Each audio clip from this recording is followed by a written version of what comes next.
Diet అనేది ఏమైనా సపరేట్గా ఉంటుందా యోగా చేసే టైం? సాత్విక ఆహారం తీసుకోవడం అనేది చాలా మంచిది. అది ఒబెసిటీ పరంగా ఉన్న వాళ్ళకి తగ్గిస్తుంది, లేనటువంటి వాళ్ళకి ఒబెసిటీ రాకుండా చేస్తుంది. అంతేకాదు బాడీలో ఫ్లెక్సిబిలిటీ పెంచడానికి సాత్విక ఆహారం అనేటువంటి చాలా మంచిది. తామసిక ఆహారం అంటే ఈ రైసు, వండిన ఆహారాలు, ఆయిలీ ఫుడ్స్ ఇవన్నీ తినేయడం ద్వారా బద్ధకం పెరిగిపోతూ ఉంటుంది. తద్వారా చేయాలని ఉంటుంది కానీ చాలామంది చేయలేరు. దానికి గల కారణం ఆహారం. ఏది పడితే అది ఆహారం తీసుకోవడం, కుక్కుడు డైట్ ఎక్కువ తీసుకోవడం, లేటుగా తీసుకోవడం, లేటుగా పడుకోవడం, తద్వారా లేవలేకపోవడం, బద్ధకం పెరిగిపోవడం. కాబట్టి మీరు లైట్ ఫుడ్, సాత్విక ఆహారం తీసుకోగలిగితే యాక్టివ్గా లేవగలుగుతారు, ఫ్రెష్గా లేవగలుగుతారు. లేచినప్పుడు మీరు ముందుగా మీకు ఒక 2 గంటల టైం ఉంటే ఆ సమయాన్ని హెల్త్ సేవింగ్కి ఉపయోగించగలుగుతారు.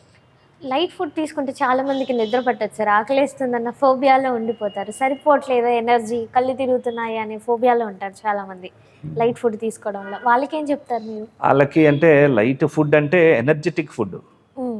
మనం ఏంటంటే క్వాంటిటీ ఎక్కువగా ఉంటే ఏదో శక్తి వచ్చేస్తుంది అనుకోవడం, క్వాంటిటీ తక్కువగా ఉంటే శక్తి లేదనుకోవడం అనేది ఒక సైకలాజికల్ ఫీలింగ్.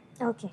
ఉదాహరణకి మీరు ఒక ఫుల్ ప్లేట్ మీల్స్ రైస్ తీసేసుకున్నంత మాత్రాన అది పొట్టని నింపుతుంది కానీ అంత శక్తిని ఇచ్చేటటువంటిది కాదు. అలా కాకుండా ఒక fruit diet, vegetable diet and dry fruits కనుక తీసుకున్నట్లయితే అవి చాలా క్వాంటిటీ తక్కువగా ఉంటుంది, బట్ అది చాలా ఎనర్జెటిక్ రకమైనటువంటి ఫుడ్ అది. సో కాబట్టి ఏంటంటే ఎంత ఎనర్జెటిక్ డైట్ తీసుకుంటున్నాం అన్నది చూడాలి, క్వాలిటీ ఆఫ్ డైట్ని చూడాలి, అక్కడ క్వాంటిటీ ఆఫ్ డైట్ కాదు. చాలామంది కాన్షియస్లీ మనం ఇంత తీసుకుంటే ఈరోజు ఏదో ఫుల్గా తిన్నట్టు, లేకపోతే తక్కువ తీసుకున్నాం అన్న ఫీలింగ్. మీరు చెప్పింది కరెక్టే, కానీ క్వాలిటీ ఆఫ్ డైట్ని తీసుకుంటున్నామా లేదా అన్నది చూడాలి.